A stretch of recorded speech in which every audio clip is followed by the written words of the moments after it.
Chilling at a spot with Sam and Kim. It's a chill spot. Hey, everybody. Chill spot. Chill spot. I actually did the singing for our theme song. It sounded exactly like it. Yeah, I'm Soulriter. I'm not. Go check him out. All right, I'm Soulriter. Yeah. So, welcome back to the Chill Spot Podcast. I'm Soulriter, so... I was doing like Iron Man, at the end of Iron Man, where he's like, all right, I'm Iron Man. I am? Yeah. He's a bit more dramatic. He's like, I am Iron Man. He wasn't just like, I'm Iron Man.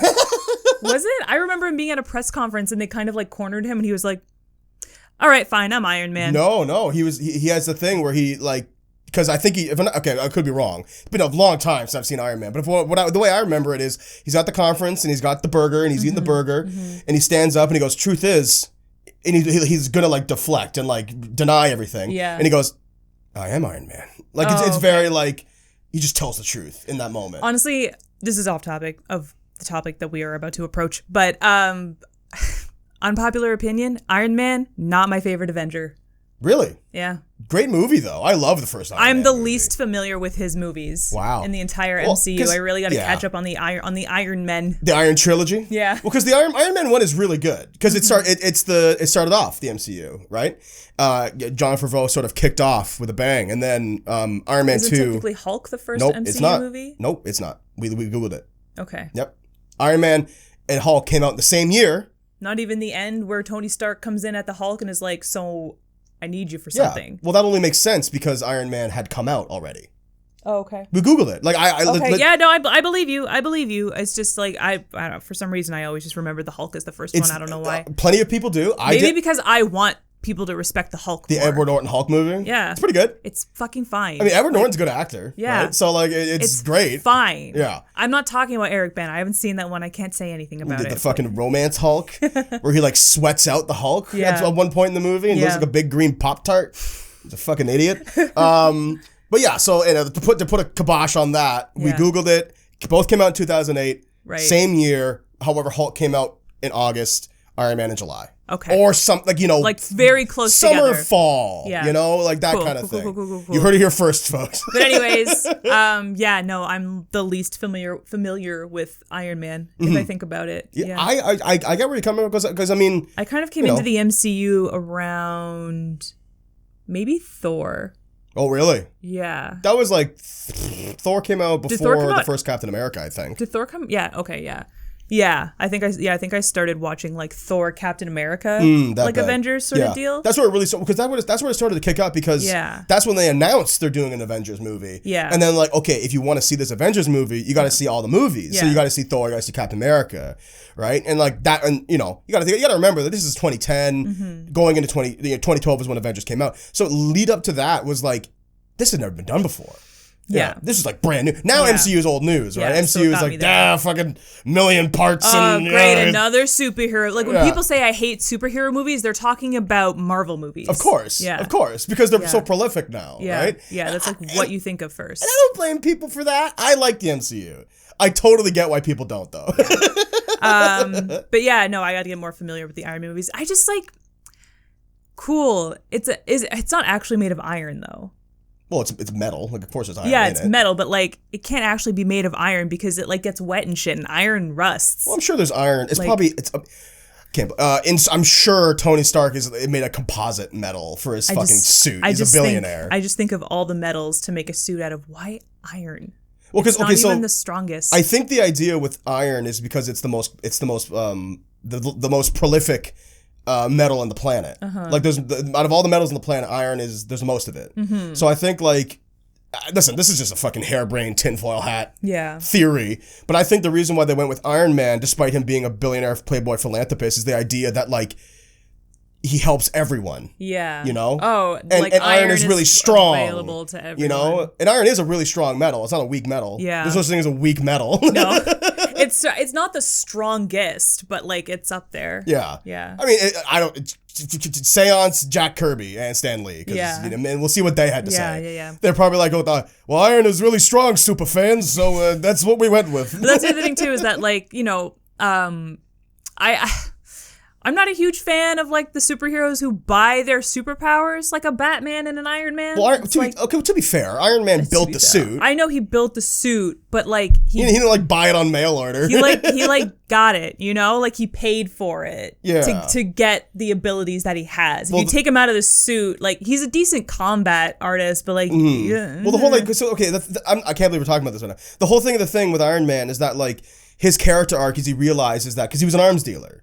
Right? Yeah. And he realizes, like, you know, through his own personal experiences, which of course can be criticized. Yeah. You know, that he shouldn't be doing these things and that he has this amassed wealth and all of this power and he should be using it to help people. And part of helping people is being Iron Man, you know? Yeah. And stuff like that. I still don't like it. That's fair. It's not my favorite. It's not my favorite angle. I mean, like, I much prefer like a Steve Rogers. Like he was a weak person who got power. Yeah, or like even like a Scarlet Witch who like through a government experiment that went wrong, or actually I guess it technically went right. Arguable. Well, yeah, it's different in the comics because like in the comics she's Magneto's daughter.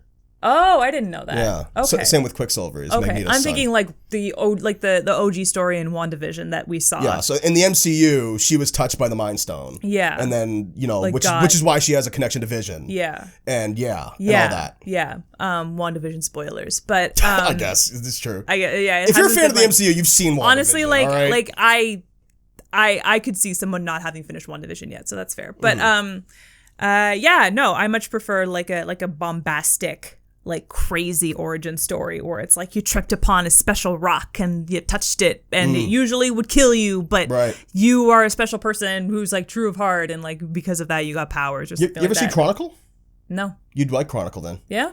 Well, have you heard of? Did I just describe Chronicle? Do you know what Chronicle is? You ever heard of Chronicle? No. Chronicle is a found footage superhero film. Oh, I remember this one. I think it was one of Michael B. Jordan's first films. Yeah. I think you're right. And it's great. Right. I really like Chronicle. Yeah. Kind of gets kind of falls to pieces near the end, but like it's still good. You know, yeah, like, it's good. It's a thought. Yeah. That's super cool. I'll check that out. But yeah, no, I just like my superheroes who aren't like one day I decided that I was gonna have superpowers, so I gave them to myself. It's like.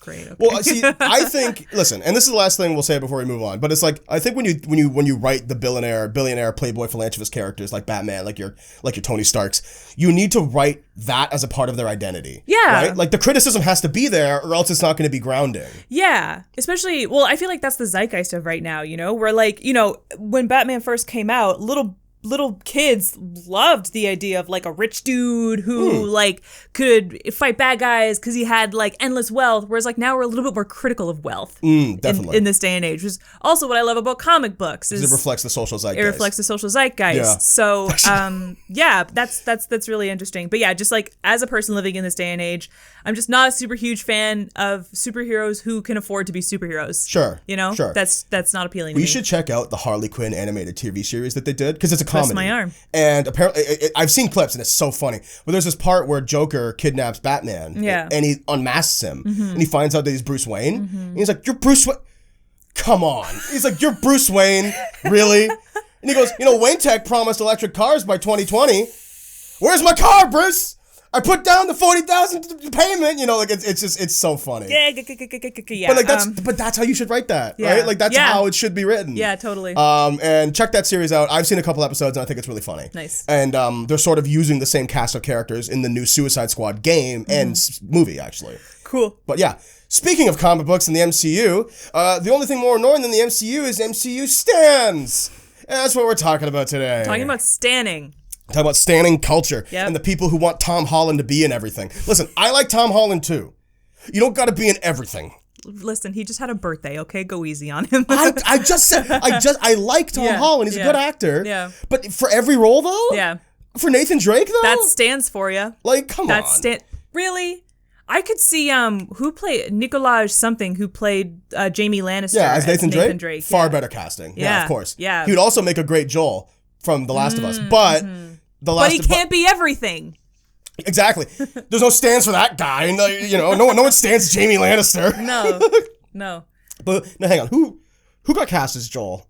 I don't remember. Mandalorian. Oh, Pedro Pascal. Great casting. Yeah. Great. I think that's actually beautiful casting. I can't wait to see the HBO Last of Us show. I'm sure it's going to make me want to cry. Yeah. So we're talking about standing culture today, Sam. Yeah. For those who don't know, what is standing?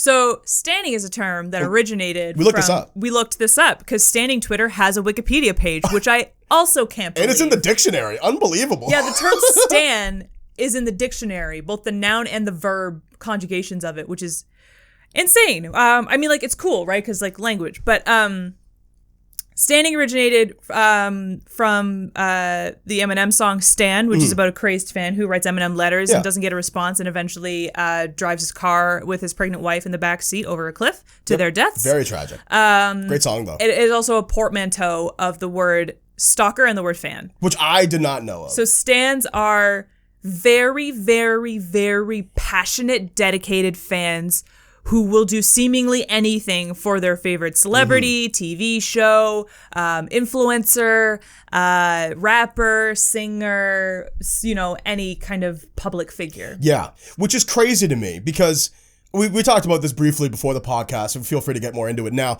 So for those who have heard the song Stan by Eminem, that song is a cautionary tale about how you shouldn't idolize people because the whole narrative, spoilers for Stan, the whole I just said the ending. Yeah, the whole narrative of that song is that the letters that Stan has been sending to Eminem got lost in the mail. Yes. So he wasn't ignoring him. Yeah. It got lost in the mail. Yeah. And then the song ends with Eminem replying to Stan, being like, far too late. Hey, dude, so, like, these letters, I checked the date, and, like, they're getting to me really late, and, like, I appreciate the support, but you know, chill, bro. Like, you don't need to be this fervent. Yeah. Obviously, he's a rapper, and he puts it in rhymes, and it's far cooler to hear, and it's Eminem. Yeah. He's like, you don't have to be as crazy as this guy I saw in the news who drove his pregnant wife over a cliff. Like, don't be that guy. Bum, bum, ba, da, da, da.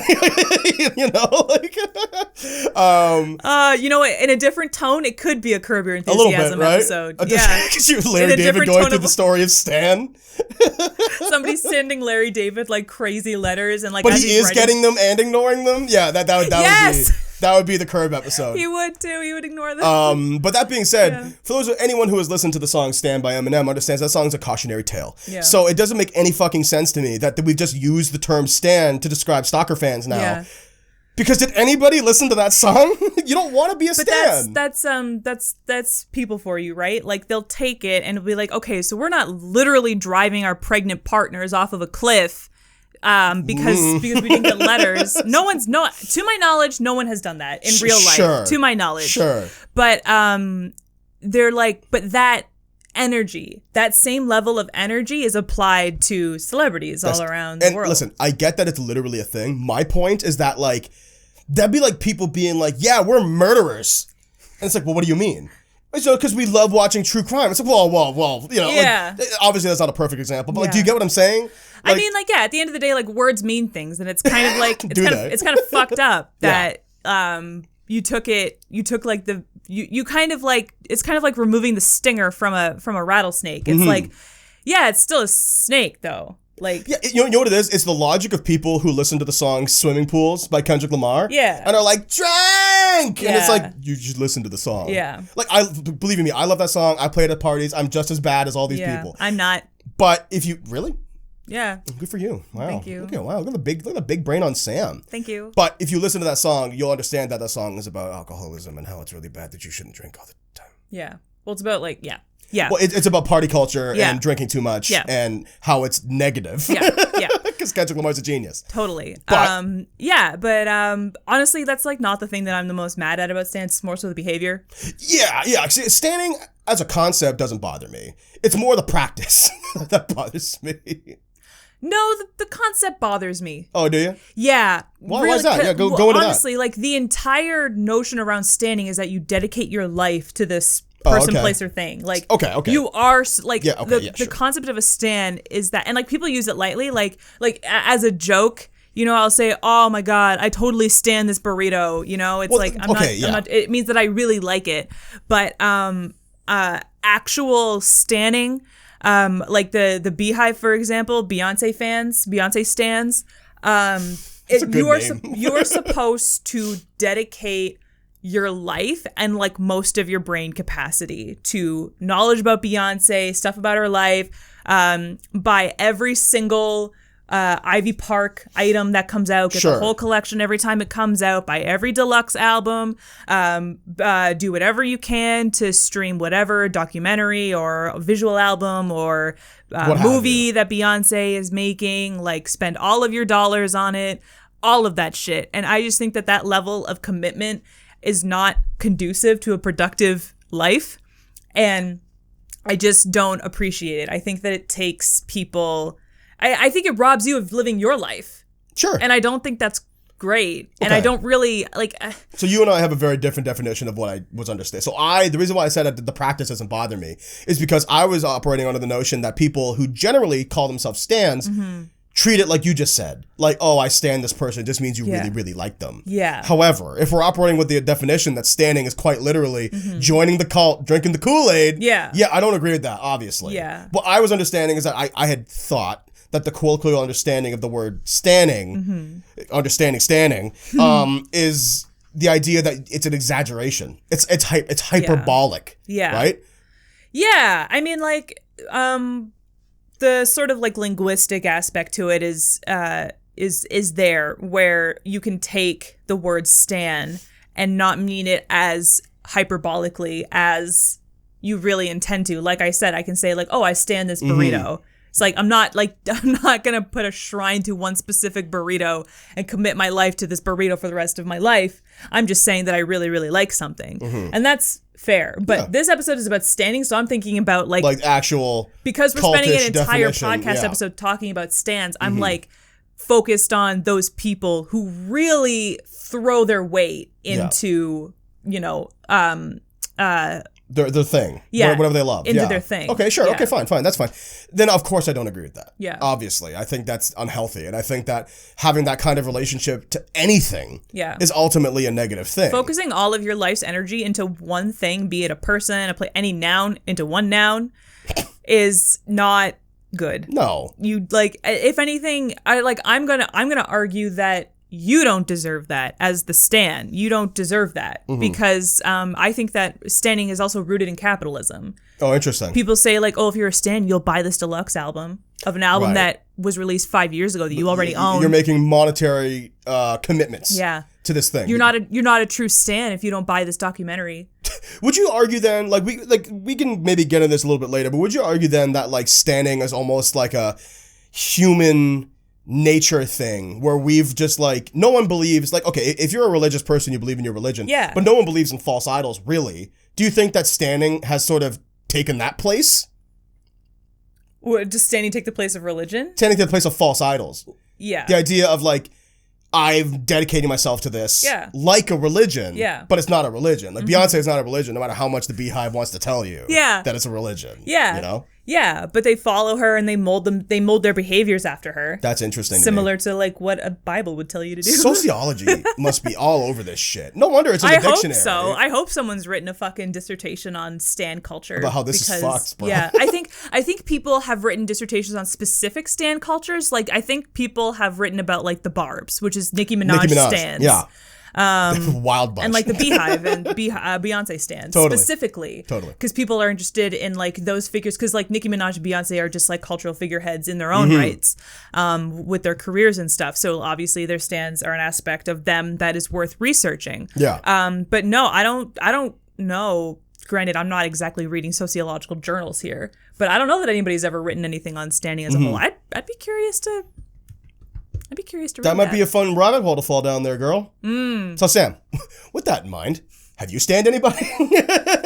I don't think I have ever truly stanned anybody. Me neither. Like I guess you could say I like kind of stanned Fall Out Boy when I was a teenager, but I wasn't like sick with it. Well, that's just it. Because, okay, so basically with the differentiation I just brought up, the idea of like, okay, so for a while I stand Lin-Manuel Miranda and Hamilton. Yeah. But what I was operating on was that just means I really, really liked them. You knew a lot about the production. And for I what did. It's worth, you did, and you talked about it a lot. I was really into it. I was neck deep in that. There was a phase of time where you talked a lot about like every conversation. Like if I spent 24 hours with you, like 5 of those hours, not meant necessarily hour after hour, but like at least 5 of those hours was spent talking about Hamilton. I still really like Hamilton, like talking about the production. I was deep in that show. It became a comfort thing for for me, which I think contributes to the standing thing, right? Because like obviously I don't think I fully stand in the sense that like, you know, I bought all the gear and like tattooed the fucking pose on my chest. Yeah. Right? I didn't do that. Yeah. But I can see where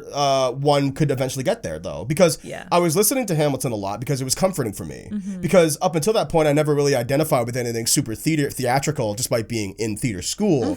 I never felt that theater was connected to anything that I was specifically interested in. Well, we've always talked about how like theater people, especially musical theater people, like they don't listen to anything other than like musical theater style music. So something that incorporated hip hop, which is a genre that we're passionate about, you and I, absolutely, was major. Yeah, and it really resonated with me. I loved the story. I loved the emotional stakes. Yeah, I'd go as far to say that some of the things that I've written in the past years have like just attempted to kind of get as emotionally deep and resonant as Hamilton did. Totally, it was a very influential piece on me, and I could definitely see how standing could have gotten out of hand. Yeah. I grew out of it, right? I eventually got to the point where I was like, cool, I just like this now. Yeah. It's not as comforting for me as it once was. It doesn't bring me to it didn't make me feel safe like it did anymore. Yeah. I also mentally needed something like that at the time, right? But like that's a whole another conversation. But yeah, I'd say that's probably the closest thing I got to like standing, quote unquote standing. Yeah. Like I didn't I was pretty into Fall Out Boy. And I was pretty knowledgeable about all things Fall Out Boy. Still are. Yeah. It doesn't help that at the time, there weren't a lot of people who were as into Fall Out Boy as I was. The nice thing about standing culture is that it gives you, and like, you know, the way that it works on the internet, which I didn't have back in like 2006 to 2008, which was like peak Fall Out Boy days. I didn't have people online to talk to about it, and no one at my school was as into it. I had a couple of friends who listened to Fall Out Boy. Who liked them. But I didn't have anybody else who dragged their father to the mall to make him buy Infinity on High when it came out. Nice. Like, I remember, like, my dad was like, okay, after school, I'll take you to buy the new Fall Out Boy album. And, like, I remember walking into the HMV, R.I.P. R.I.P. HMV. I remember walking there and like seeing it like on the stand the day that Infinity on High came out, and like picking it up and like looking at the blue cover in my hands and flipping it over and being like my hands tingled. No one else was like that in middle school. So I couldn't achieve my full standing potential because I didn't have standing. Also relies on other people gassing you up to like get there. I would say it's parasitic, but it's more reciprocal. It's it's more I give to you, you give to me, I give to you, you give to me, but before you know it, we're like way up. We're like, wow! It's like, kind of like an Ouroboros where you just like you just eat your own hype over and over and over again. Actually, for a while I would say that like, okay, I was robbed of my standing potential. And I'm sorry for that. Thank you. And I'll never let that happen again. Thank you. I appreciate you can always shit on your positive shits to me as much as you like. Great. I'd go as far to say that I was probably at one point in my life an MCU stan as well. Cool. There was a point where like me, and like to this day, me and Buddy Brad, who's been on this podcast, talk about the MCU. Like even like when the show started, like WandaVision came out, we were right back. We were like, well, what does this mean? Like, what do you think this means? Right? Like that's just something him and I have. It used to be like everyone we know. Now it's just us. But like we're not stans in the sense that we're like frothing at the mouth, buying the shirts. Like Endgame is one of the greatest cinematic achievements ever made. Like I think it is a cinematic achievement. I agree. I think it's a cinematic achievement. It's not. Endgame isn't even the best Avengers movie, okay? Like, yikes, there's an opinion. But it's a good movie. It's just, you know, like I hate. Why don't we hop into this? The positives of standing could we say that it offers a community. It offers safety for a lot of people. Right? Like, for me, when I was describing Hamilton and comfort, that's really what it was. It's a little corner of the world where you get to go all the way out, you know, because when you talk about, like, imagine, like, you work at a fucking office and you love Hamilton. You can't just, like, go to, like, the coffee corner and, like natter on with your coworkers about Hamilton for hours and hours and hours. They're gonna get sick of you. Standing serves as a corner of the world where there's no limit to how excited you can be about something. You can literally never get sick of the thing you love. And that I think is ultimately a positive thing. Really cool. It's really nice. I remember I mentioned this before in a previous podcast, but when I went to the Wizarding World of Harry Potter back in like 2012, it was so cool because my friend Emily and I, like, we could be as excited about Harry Potter as we wanted to be. That's the place where you do it. I'm not weird for freaking out about Harry Potter in the Wizarding World of Harry Potter. You're weird for calling me weird. Exactly. There's a robotic hippogriff right there. You get with it. This looks better than it did in the movie. Yeah, get out of here. Yeah. So, yeah, it's just, and it's nice. It feels really good to be in a space where you can be as fully excited as your inner child wants to be. It's fun to be excited about stuff. It's fun to be excited about stuff. Yeah, exactly. So, like, I get it. Being an adult doesn't really allow you to be excited about stuff, right? Like, adult life, you kind of have to, like, put a pin in it. You have to tone it down. Yeah. You have to save it. You have to save your excitement for those corners of the world. You have to, like, compartmentalize your excitement to be like, okay, this is the appropriate place to be excited about this thing. Okay. Yeah. Freak out. Excitement protocol, activate. Yeah. You laser a bunch of people. Yeah. Yeah, but that I think is the positives of standing. Because I think when you really, really like something, and like I mentioned, it becomes your comfort, like, that can be a healthy thing. That can be a positive thing. I would argue that my sort of stint with Hamilton was ultimately positive. It made me feel really good about my sort of where I was going creatively, and it sort of proved to me that, like, wow, like, nothing has to be inside the box, you know? And that's what I really liked about it. Yeah. That being said, what would you say is some of the negative things about standing? I think the negative things about standing is just how fucking annoying it can be. Because like, oh wow, can it? Yeah, I mean, you got to remember, a lot of stands are like kids, like people who are under 18. So they don't know how to be humans. Yeah, it's true. So, it's true. Like, you're not dealing with sensible people, like rational people. Although when you piss off a standing community. But that being said, there's stands in their 20s. Let's not pretend that it's a teenager thing. Fair. Like, I've seen plenty of people in specific communities who are like grown ass people acting like fools and shit. Like, it's not ubiquitously or it's not, you know, commonly a teenager thing, I would say. Yeah, but I just feel like standing culture is a petri dish for the type of behavior that lends itself to people, I will say, not just kids, but people who have gone completely unchecked in their, like, shitty toxic traits for so long. So, like, insufferable know-it-alls make great stands. Of course. Because you're encouraged to know something inside and out. But what that leads to then is shitty, annoying gatekeeping that no one gives a fuck about. Just sit back and let me enjoy the thing. Yeah, really. Can I enjoy the thing? Yeah. Like, leave me alone. I think ultimately, like, to play off what you just said, the most negative thing about standing is that it skews critical reflection. Yeah. Like, stands don't think critically about the thing they stand about. Oh, God. But even then, like, sometimes the term critical reflection makes me, like, cringe a little bit because I feel like that term has been weaponized and isn't necessarily used properly. What do you mean? Go on. Like, I feel like some people don't understand what critical thought really is and use it to sort of say, like, well, I've applied critical thinking to this. You clearly just haven't applied critical thinking to this, when really it's just an opinion you don't agree with. I don't fully understand. So if someone says something that you don't agree with in regards to your thing, your comic book, your celebrity, or whatever, you'll say, you haven't thought critically about this.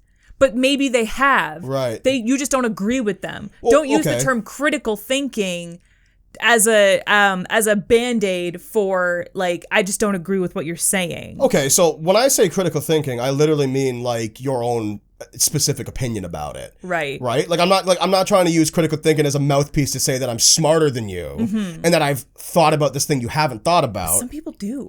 Sure, but that's not what I'm talking about. Okay. I'm talking about actual critical discourse. Because in my opinion, and I've said this many times on the podcast, if you love something, you should criticize it. You should understand what's negative about it. Yeah. Stands, in my opinion, don't give a shit about the negatives. Yeah. Which is what I was talking about. Okay, fair. Yeah, I see what you're talking about. Yeah, no, standing is about, like, this person is perfect. Nothing is wrong with them. They can never do any wrong. And you're wrong for saying they're wrong. And you heard that sentence, right? Yeah. You can see how that may be a negative thing. That's a little fucked up. You know what I said that about? Yeah. Charles Manson. Like, you know? It's a little cultish, is what we're getting at. A little cultish? Yeah. It is a cult, I would go as far to say. Yeah, well, yeah, because it encourages, like, full-on unanimous agreements and not disagreeing with anything. Especially people always say, like, oh, well, then isn't religion a cult if there's, like, one follower and you're supposed to do what he says? It's like, well no. Any good religion, you can disagree with your leaders at any time. Religion is a lifestyle mindset that's a general guidance for moral compass, not a set of some religions are, but some, typically not a set of rules you need to live by. Yeah. Right? Like, yeah, and you're allowed to disagree with them. A cult, you're not allowed to disagree with what the leader says. You drink the Kool-Aid or you get the fuck out. Exactly. Standing culture is like, you can talk about this thing that you like so much, and that's the appealing aspect, but you're going to agree with us. And if you disagree with us, you suck. You're a terrible person. You're toxic, which is a word that stand culture, I feel personally, is has a hand in bastardizing.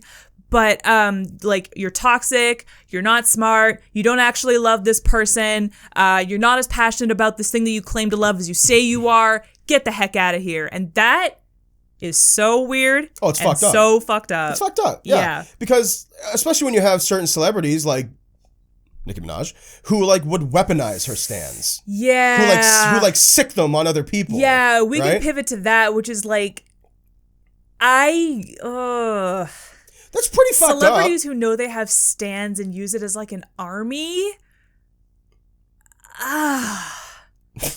Oh man, it's honestly, bad, like, dude. And this is just my personal thought, but I even feel like when the Solange elevator footage leaked of Solange hitting Jay-Z, I feel like Beyonce kind of like silently allowed her stands to do stuff, and maybe she didn't mean to, but she certainly, like, because Beyonce like famously doesn't talk to her fans. Sure. Like, she doesn't give interviews. She doesn't like communicate with fans. She doesn't run her own Twitter account. She doesn't, like, Beyonce doesn't have Twitter. She has Instagram, but a lot of her Instagram pictures don't even have captions. It's just, here's my outfit.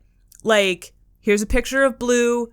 Here you go. Like no context, nothing. A little drip of the honey. You know? Just a little. And because of that lack of accurate, because of that lack of communication, there's no saying like what stands like should or shouldn't do on behalf of this person. So I feel like when the elevator footage leaked, because Beyonce famously doesn't say anything, stands went wild, and then because she didn't say stop.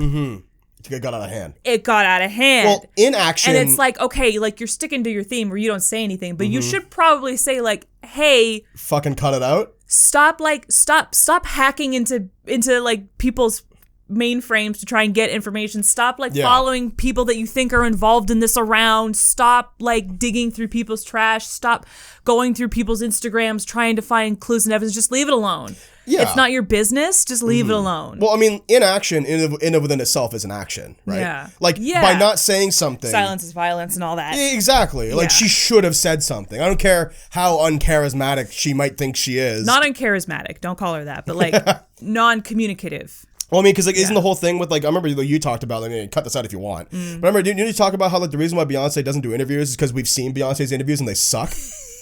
She's like, not great at that. Right? Which leads me to believe that Beyonce, who I'm no doubt, hopefully, is a nice person. I've heard she's very nice. I believe it. Yeah. Her public image precedes that. Yeah. And I hope that's true. Yeah. It might not be. I don't mean that as like a pointed thing. I literally do not know. Yeah. That being said, what if Beyonce straight up is so socially awkward? Yeah. Just gorgeous person. Yeah. Who like is truly an amazing, like a visionary. Yeah. And one of the most prolific artists ever. Yeah. What if she just doesn't like talking to people? Isn't that kind of funny though? Yeah. Like I kind of love that. Honestly. I almost love if she would lean into that. Where it's like, Beyonce, what do you think of this? And she's like, And it's like, it's okay. It's okay to be socially awkward. Like, it's fine. I mean, you and I I would argue, sometimes socially awkward. Yeah. You know? For two people who have a podcast, yeah, definitely. I mean, I'm good at talking to you. Yeah. You know? Yeah. That's exactly it. And there's no one else around as I record this. I know that people are going to listen to it, but like, they're not here. We also don't and after recording a podcast, Sam and I usually sit in silence for about 40 minutes. Yeah, we don't talk to each other. You know, there's that. Yeah. Sorry, I kind of, that was a little standing bit of a tangent. culture and like sicking your fans on people and things and stuff like that. I think that's really, really negative. I think that's like, that contributes to where standing goes too far. Yeah. I think another thing, so we're kind of on the same vein. Standing goes too far when stands take situations into their own hands. Another example you brought up before the podcast was the Rick and Morty Szechuan sauce incident. I'd argue that Rick and Morty has stands. Of course they do. Oh, of course they do. They probably think, because like standing often is a term reserved for like music, I think, in the most often. Like there could be a stand for anything, but I think that when people who don't understand the term, the history of the term, typically think stans is like a music thing. I'd argue. I would argue that the biggest standing communities are attached to musicians. Okay. That's the same thing that I was trying to get at. Yeah. However, that being said, there could be a stand for anything, and I think Rick and Morty absolutely has stands. The fucking mouth-breathing, gatekeeping, mouth-breathing assholes who think that you need to be a genius to understand the Morty, the flippity flop goes and the gibbity gop. Like, that's not real science. Like, it's like, but I'm gonna go off. But it's like Justin Roiland and Dan Harmon understand that. Yeah. And what Justin Roiland and Dan Harmon did that Beyonce didn't do was go on Harmontown and be like, stop. Yeah. Like, you're an asshole. Yeah. We don't want you in our community. Yeah. Stop. Yeah. Like, do you see what it like? We do not advocate for bothering McDonald's employees. But I'll tell the story. So, Rick and Morty season 3 starts off with Rick going. He does this whole thing where he's like. He's in his mind with like an agent who's trying to like see like get information out of his brain, but it's sort of conceptualized in his memories as like a fucking hologram essentially, right? Yeah. So he goes to McDonald's and he's like, Rick, like you're gonna die, like you're kind of like fucking around. He's like, no, I want to go to my memories and get this Szechuan sauce because McDonald's did it as a promotion for Mulan, and it's the best sauce they've ever done, and they never brought it back. Yeah. So naturally that sparked this whole mysticism of like because Rick and Morty is 2010 onward show, so anyone who was born 2000 onward would have not have tried the sauce. Yeah. And there was people who watched the show who come out and were like, that sauce was super good. It was the best. So naturally, because it doesn't exist anymore, it turned into like this like fervent thing. Standing culture brought it back. Standing culture. Literally, McDonald's was like, oh shit. Like the hype for it. But what they underestimated was that they thought, we'll give stores like 100 cups a store. Like that should cover it, right? No. Rick and Morty still is a very popular, enjoyed by millions of people. So like, naturally, the fucking nerds came out in droves, and when they ran out of sauce, they literally read all over the place and like screeched on counters and like broke windows and like threw chairs and like harassed employees. Like it was bad. Like Popeye's chicken sandwich level's bad. You know it's bad when my mom at dinner was like, "Do you know what Rick and Morty is?" I'm like, "Why are you asking me that?" And she's like, on CP24, there was this McDonald's in Toronto that got like looted and like rioted in, and I was like. Yeah, I know what Rick and Morty is, Mom. So I think that's when standing goes too far. Yeah, like when my mommy knows about it. When you commit violence, that's probably going too far. Yeah. Like, right? Yeah. And, okay, my other issue with standing culture, and this is probably a little rough. Like, this is probably, like, this is tough love. Like, this is my dad coming out of it.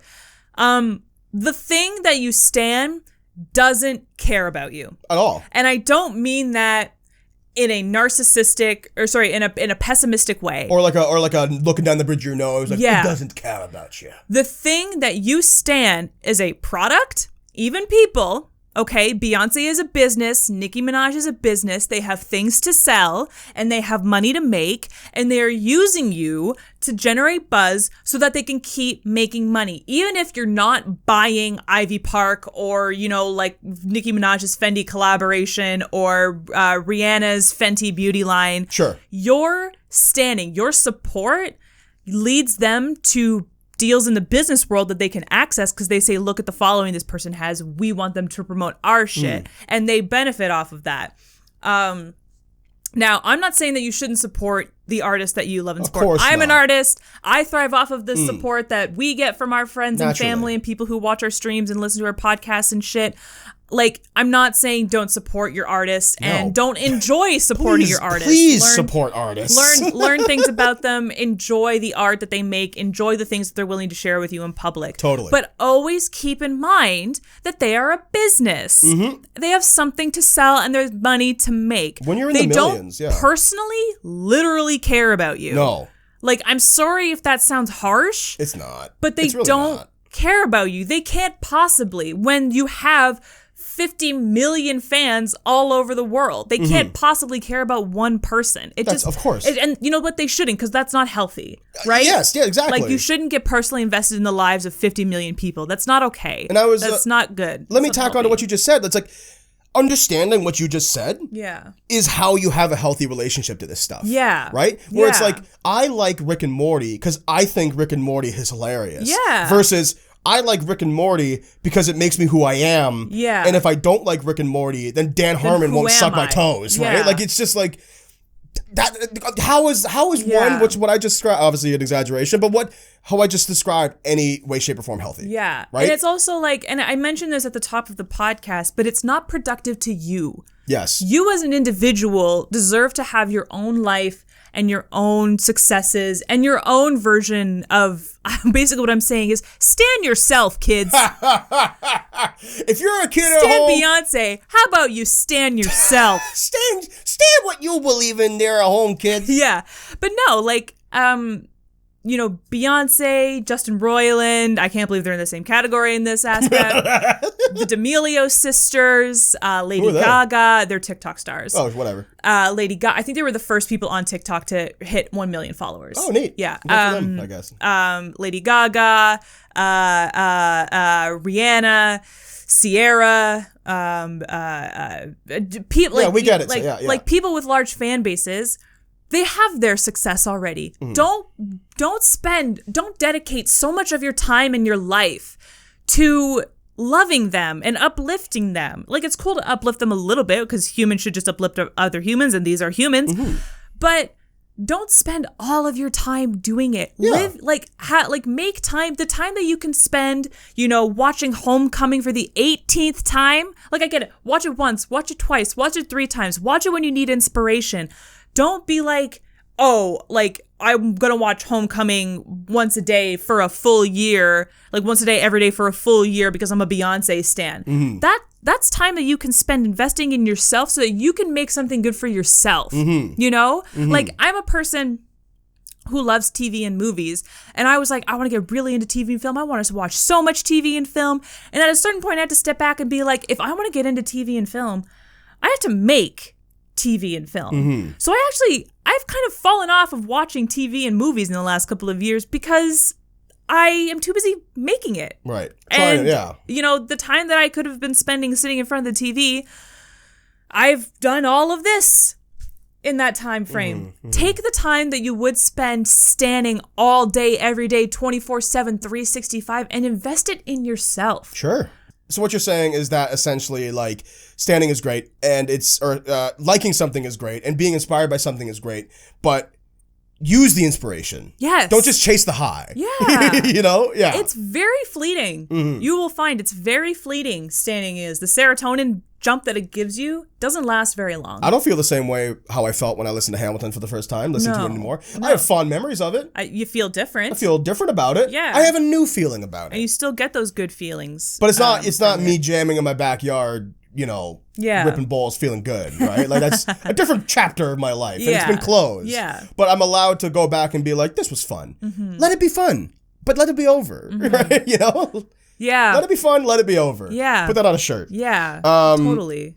Why do you think standing culture has got so rampant? I have an idea why. Go for it. The internet. Yeah. The short it's answer. not an idea, it's the truth. You know, I literally said this. I would have been more of a Fall Out Boy stan if Twitter was a thing back in 2007. Because, put it this way, guys. Imagine the reason why standing, in my opinion, has gotten so rampant in recent years is because if I stan Rick and Morty, I can go on r/Rick and Morty and talk to other Rick and Morty stans. Yeah. And before you know it, we're a fucking little amorphous hive mind blob of a human being where we can yell at people because they don't like Rick and Morty as much as I like Rick and Morty, you know, but you understand, like, as much as that's a joke, that's a real thing. Yeah. I was kidding about the Rick and Morty stuff at the moment, but that's real. Yeah.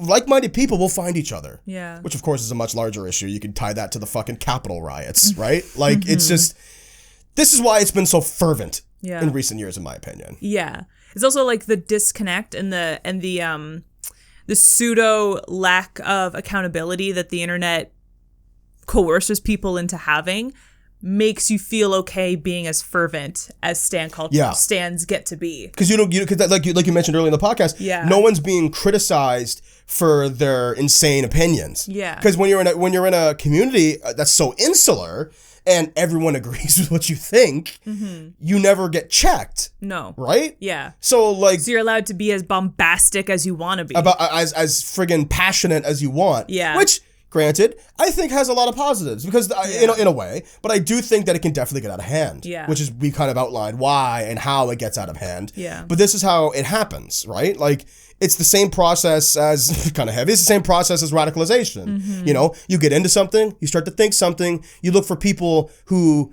not specifically think like you do, but who has the answers for the questions that you have. And then before you know it, you're agreeing with everything. And then maybe you're agreeing with something you never thought you'd ever agree with. And before you know it, you're gatekeeping. Yeah. you're going to the people who go like, so I like Rick and Morty too, but like, you don't need to be a genius to understand it. And then you go like, yes, you do. Yes, you do need to be a genius to understand it. I would know because I'm a genius. Exactly. I have an IQ of blah, blah, blah, blah, blah. And my mommy said that I'm a special little boy. And it's like, I'm a special pee-pee piss boy. I'm a special BB dick boy.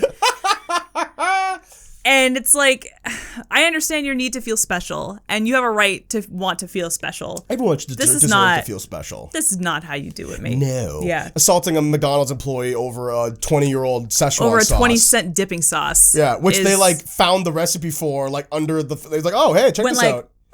Like, oh, I guess people want this. Yeah. Like, yeah. Kind of thing. For sure. And it's just like, not worth it, dude. No. Also, like, it doesn't. If you want to feel special, like, lots of people liking your thing doesn't make you any less special. We're all special. Regardless of what the boomers will have you think, we're all special, okay? Congratulations, you made it. You matter. So just run with that and don't go making anybody else's life miserable because of it. I agree. I totally fucking agree. Right? Like, I think it kind of tying back to when standing goes too far. Standing goes too far when it becomes negative. When you are at a war on Twitter defending the thing that you love. Yeah. Don't you think that maybe life would be a little bit better if we all just enjoyed this thing? Oh my God. I remember this was so funny. Back in like 2013, back when I was like on the height of Tumblr, and Ed Sheeran was like starting to get popular, and he was opening for Taylor Swift on her tour. I remember there was a post on Tumblr where an Ed Sheeran blog that I followed was like, okay, everybody, listen up. The Taylor stans have agreed to be nice. They have agreed to get along with everybody. They have agreed to not attack us. All we have to do is not attack them back, and everything will be fine. There is no need for fights to break out at these concerts. It was literally like peace talks. Yeah. It was like Model UN, but with Ed Sheeran stans and Taylor Swift stans.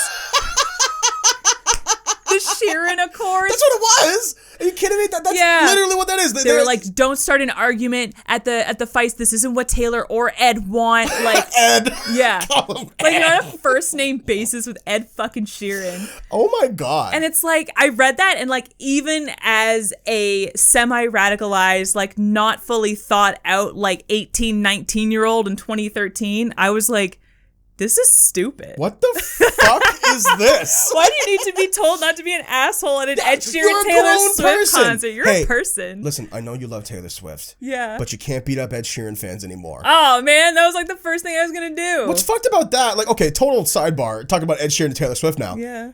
Aren't they friends? Yep. They like famously like each other. Always have been.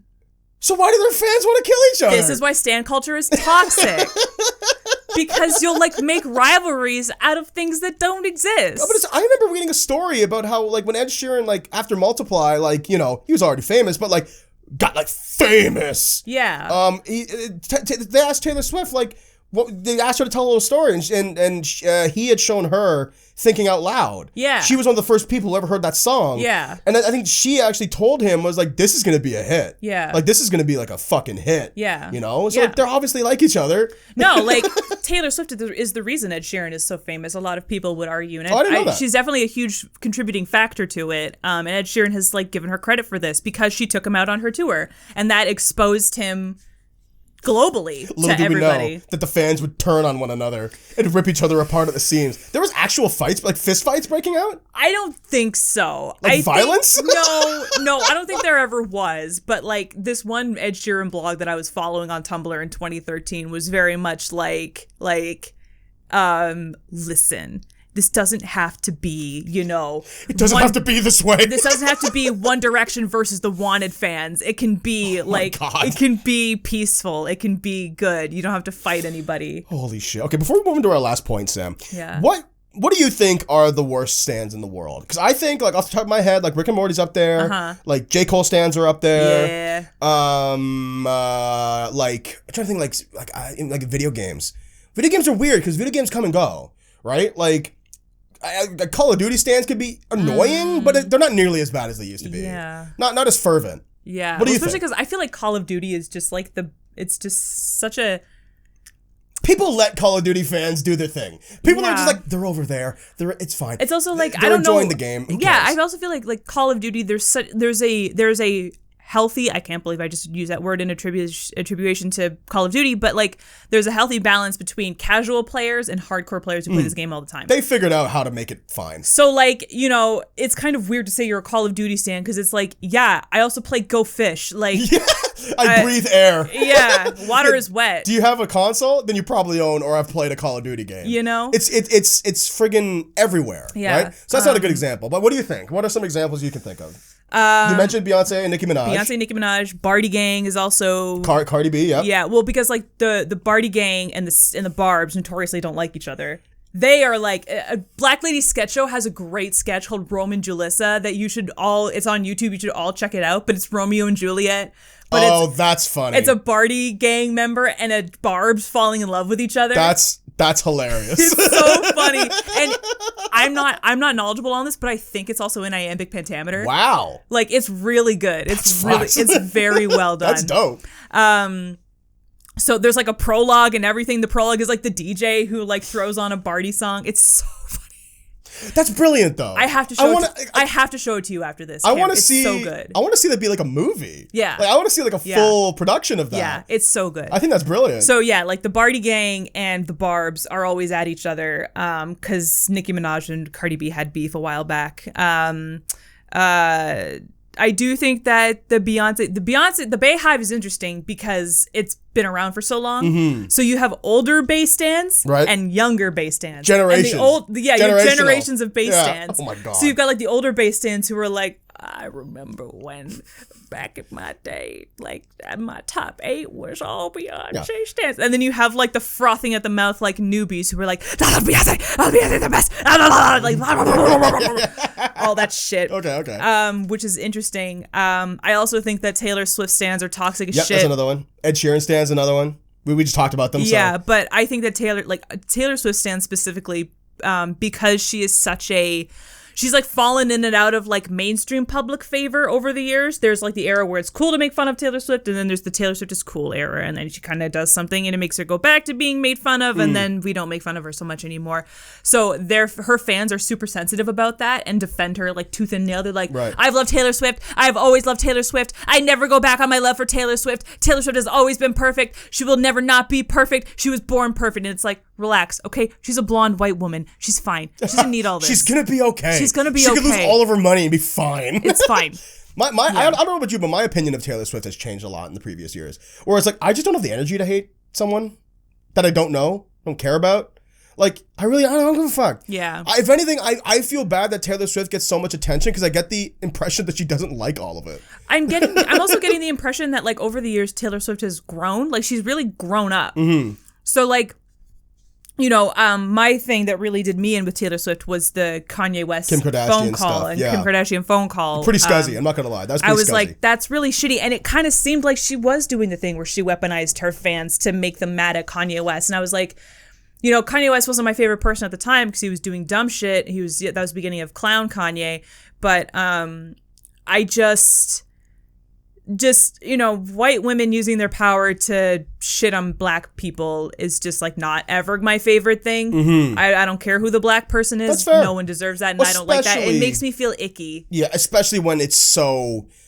Like, Kim Kardashian had the fucking receipts, man. Yeah. She was like, no, I was there when we had a conversation with my husband, and he told you exactly what he was going to put in the song. And you were laughing. And you were like, oh my God, that's so funny. People are going to get so mad. And he was like, right? And then they had a little moment. Yeah. And then you have the audacity to turn around and be like, I don't want to be a part of this narrative anymore. But You had the chance to say you had a problem with it. Yeah. You know? But it's been a long time since that. I think that she's learning, and I in my adult life want to give I want to like people who have made mistakes but are willing to learn from them, as opposed to people who are perfect, suspiciously perfect, or people who refuse to nut up about their mistakes. So I think that Taylor is capable of that. So like you, I kind of don't have the energy to hate her like I once did. So Sam, are you telling me that it's okay to criticize something and like it? At the same time, it is possible. Who knew? You can do it. Call back. You can do it. Another stands that suck, Kanye stands. Yeah, man. Those people are just insane. I always see something wrong with y'all. Listen. Like any post Life of Pablo Kanye stan is a little fucking insane. Well, especially when it's like, listen. Probably refers to women as females. Exactly. We just talked about how you can criticize someone and still like it. And I believe that extends to Kanye as well. You just need to understand the person you're supporting, right? And Kanye's got fucking problems. And especially after the whole Trump thing. But like, I listened to all of Kanye's music illegally. I found a rip on YouTube because I didn't want to support him anymore. Yeah. And I can honestly say that like, God is King, is that his most recent one? Or the second most recent one? Jesus is King. It's fine. Okay. It's fine. Okay. Kanye, it's good production. Cool. It's Kanye, it's produced well. Yeah. But at the same time, like, I just don't understand how people go on Twitter with like a straight face and be like, Kanye, king of rap. Bro, talk to me 2010, I'm right there with you. Yeah. Kanye was for a long time hugely underestimated in the rap game, and that's what made him appealing. Yeah. He was always kind of an underdog. Yeah. I mean, in reality, he was a billionaire, but like, you know, he came off College as an underdog. Dropout, he wasn't though. Even Late Registration, like he still had something to prove. They were like, okay, but can you do it again? Because rapper producers weren't. Kanye kind of popularized. I mean, listen, not to sound like a fucking Kanye stan, but I think College Dropout to Twisted Fantasy is untouchable. Yeah, like those albums are. Even Yeezus and Pablo are pretty good. I was gonna say I would put Yeezus in there. You know what? Content wise, like lyrically, I would put Yeezus I go in as there. far to say that College Dropout to Pablo is. Yeah. I think to really refine it, College Dropout to Twisted Fantasy are like 10 out of 10s in my opinion. Like gold. Even standard. 808s. 808s got a lot of hate. That's a great fucking album. 808s has no right to get hate. I agree. Yeah. I think it's a fantastic album. Yeah. I think people hated on it because it was auto-tuned. But Get over it. But no one understood what that meant back then. Get over it as an aesthetic choice, right? Yeah. Can't believe we're standing right now. And then, you know, Yeezus is a lot of fun, but it lacks the lyrical content that I like from Kanye. And then Pablo is just more Yeezus, in my opinion, with far better production. A lot of the imagery for Yeezus was really good too. Like sort of the promotional stuff and the lack of an album cover. what he did with the concert, like the tour that he did for Yeezus and the music videos from the Yeezus era. I know, because I went to the concert. I was a fan. Can you believe? Yeah. It's just so crazy to think about. No, I actually wish like Kanye West is one of those people where I'm like, if you could go back in time, what concert would you see and see it's any Kanye concert? West. It's Absolutely. It's a Kanye West. It's like it's either Beautiful Dark Twisted Fantasy or like Pink Polo College Dropout era Kanye. Bro, listen. I can't believe I'm about to say this. I'm ready to be a Kanye fan again. Yeah. If he was to come out and be like, hey guys, like I've been seeing a therapist, crazy couple years, right? Yeah. I'm really sorry about all that. Yeah. But it's never gonna happen. To quote Pete Davidson, Kanye is always like, yo, this is the real me. I'm off the meds. Take them. Yeah, man. Take the medication, Kanye. Okay, listen, last Kanye West thing before we move on to the final thing. But it's just kind of like, remember that video when Kanye went to go speak to the troops last year, a year and a half ago? Did you miss that one? I did. Probably on purpose. So, I don't follow Kanye West on any social medias, but because I follow some people on BPT, it kind of ends up on my timeline. Black People Twitter, for those who don't know. Yeah, it's an abbreviation. A specific corner of the internet where black people make fun of stuff and talk about things related to them, and it's really good. Hilarious, good at critical discourse sometimes. And this ended up on my timeline of Kanye, like, passionately speaking to the troops. Yeah. He was wearing, like, a bulletproof vest and shit. And it's one of the most unhinged things that I've ever seen. Yeah. He's like not making any sense. He starts crying at some point. He's screaming at some point. Yeah. And that was a point, like I felt this way for a while, but that was a point where I was like, this guy needs help. Yeah. And I don't mean that as like a looking down thing. I mean like somebody help him. Yeah. Like why is nobody helping Somebody him? recognized that this isn't okay. And that is like the kind of thing like everyone recognized that. Like celebrities, fans, even his stans. Yeah. We're like, Whoa. Are you okay? Whoa. Like, are you okay? Yeah. So yeah. Yeah. But that's just it, right? Like, standing culture doesn't leave room for that sort of like acknowledgement. And I think that's one of the toxic things where it's like when someone genuinely needs help, you're too busy standing them and agreeing with everything that they do, because that's what standing culture encourages, to say, oh shit, this is a real person with real problems that require real help. They should go get some. Yeah, exactly. You know, exactly. You're too busy being like, well, if you're not a true stan unless you agree with everything this person does. Like, if they're a genius, then you have to blah, blah, blah, blah. It's like, not everything everybody does is genius. Like, even people who are so-called geniuses, like, just leave it alone. Exactly. Just stop it. Just stop it. Do you think that standing, final talking point, do you think that standing contributes to the detriment of the thing they stand? I do. It can, anyway. You know, ultimately, no, I don't think so. Interesting. I think that people aren't as plugged in as we are, you and me, Cam specifically. And I think that people can access different things via different avenues. And that will mean that you don't necessarily know everything about a person, place, or thing when you get into it. So, you know, you can say, like, pick up a Kanye record, or, you know, you can listen to a Kanye song when you make your first ever Spotify account, and it's like, you might like this based on some questions that you answered, and then you listen to slow jams and you're like, wow, this is really good, I'm gonna listen to more of this person. And then you listen to Kanye's entire discography, and then you're talking to someone one day and you say, I really like Kanye West, and they're like, what do you think about, like, him running for president? And you can be like, what the fuck? I beg your pardon? Excuse me? Like, it's very possible to get into something without knowing about the standing culture that surrounds it. You can just like a thing. Yeah, you know I think what? that's extremely possible. I actually... I don't think it turns people away from it. I'd like to nuance my answer a little bit, where I think it can, and I think it has. Yeah. But I think you're right, where, like, fans and stans have now become separate groups. And the problem is that people a part of the community are mostly stans. So the thing is, like Rick and Morty, I'll use back to Rick and Morty, or even J. Cole is an example as well, where it's like, you could be a fan of these things and like it, but if you wanted to meet more people who like it, there's now a barrier of entry, right? Because of stans.